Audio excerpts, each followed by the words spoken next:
ప్రభువైన యేసుక్రీస్తు నామములో శుభములు తెలియజేస్తున్నానండి. ఫలించుకొమ్మని యూట్యూబ్ ఛానల్ని సబ్స్క్రైబ్ చేసుకోగలరని ప్రభు పేట మిమ్మల్ని కోరుచున్నాను.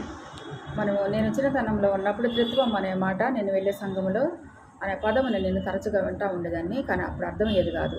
తరువాత దైవజనుల యొక్క వాక్యాలను వినటం ద్వారా సంఘములో ఆయా సందర్భాల్లో అర్థం చేసుకోగలిగాను.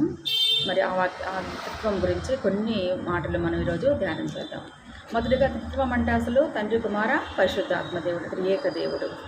తండ్రి అయిన దేవుడు ఇశ్రాయేలు జనాంగానికి దేవుడై ఉండి వారు తన యందు భయభక్తులు కలిగి ఉండి తన మార్గములలో నడుచుచూ ఉండాలని దేవుడు ఇష్టపడి వారిని ఐగుప్తు బానిసత్వం నుండి విడిపించి తన ఆజ్ఞలను తన కట్టడలను వారికి బోధించి పరిశుద్ధపరిచి పాలుదెనలు ప్రవహించేటువంటి వాగ్దాన దేశానికి వారిని నడిపించాడు.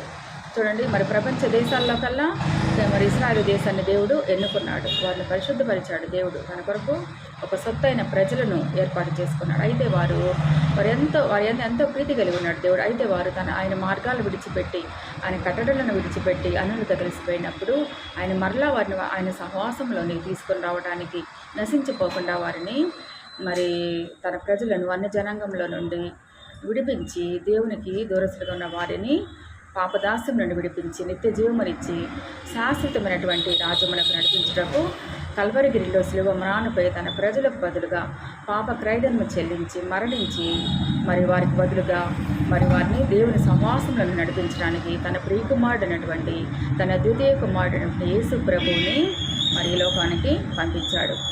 ఆయనందు విశ్వాసం ఉంచిన వారు అందరూ కూడా తండ్రి సహవాసములను మరలా తిరిగి చేర్చబడతారు. ఈ లోకంలో ఉన్నప్పుడు తన బిడ్డలు ఏ విధంగా జీవించాలో జీవించి ఆయన ఈ లోకంలో జీవించి తన అడుగుజాడలను మనకు మాదిరిగా చూపించి వెళ్ళాడు. ఆయన ఆ మార్గాల్లో నడుస్తూ ఆయన అడుగుజాడలో నడుస్తూ తండ్రి సహవాసములను చేర్చబడాలని ఆయన ఉద్దేశమైనది. తర్వాతగా చూస్తే పరిశుద్ధాత్మ దేవుడు. పరిశుద్ధాత్మ అంటే క్రీస్తు యొక్క ఆత్మ. పాత నిబంధనలో ఆత్మ అనగా ఒక శక్తిగా ఎంచబడింది. ఈ శక్తి దేవుని శక్తిగా ఎంచబడి మానవుని జీవితంలో మానవుని అధిక శక్తి సంపన్నునిగా చేయటకు దేవుని సాధనముగా తలంచబడింది. పౌలు కొరింథీయులకు రాసినటువంటి మొదటి పత్రిక 3:16లో పౌలు క్రైస్తవుని యొక్క శరీరమును పరిశుద్ధాత్మ దేవుడు నివసించు ఆలయమని చెప్తాడు. పరిశుద్ధాత్మ దేవుడు మధ్యవర్తిగా ఉండి విశ్వాసి దేవుని సంధించుటకు సహాయం చేయుచున్నాడు. మరియు పరిశుద్ధాత్మ దేవుడు బోధపరచుచు మన మధ్య నివసించుచు మనకు సహాయం చేయవచ్చు.